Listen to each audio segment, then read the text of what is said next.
neste ano de reconstrução, o CPG Galdério Serrano busca um pouco do seu passado, um pouco das histórias que retratam momentos vividos com muito amor à dança, no resgate de temas que homenageiam personagens e histórias do nosso Rio Grande.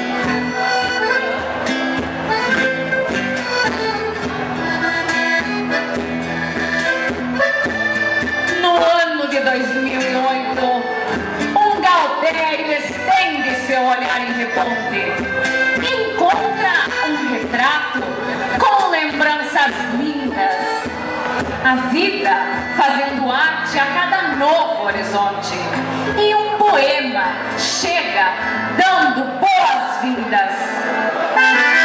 Ai, pelo tempo que ela sempre sem dizer nada, ouvimos na estrada da ficção, no mesmo caminho. Tem tanta coisa que tem nos olhos, nos deixa triste. Não sonho se achasse o mundo, mesmo sozinho. Em 2009, o homem do campo e a querência recebem uma homenagem com fidalguia. O nosso respeito e reverência a eles, esses campeiros de todos os dias. Esses campeiros que todo dia tocam suas vidas por ilusões, olhando o baile gastando esmolas, sem paz, é simples canções.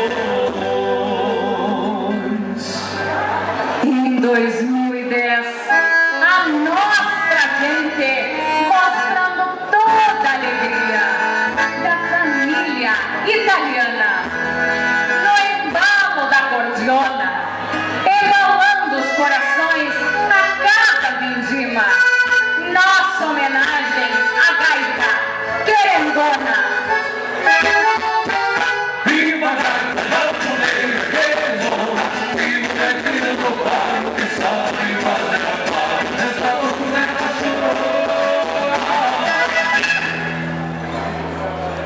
Em 2011, o livro da vida veio repleto de arte e tradição para mostrar nossa história de amor à dança. Aqui, convidamos a todos para viver essa emoção na Interregional do Enarte de Juí. Somos Galdérios da Pampa Rio-Grandense. Trago o lema que honra as coisas da nossa gente, amando sempre a querência, honrando a descendência, com arte e tradição. Seguimos a canção no embalo do coração. Somos Galdérios da história, da Pampa Rio-Grandense, dando o lema que honra as coisas da nossa gente, amando sempre a querência.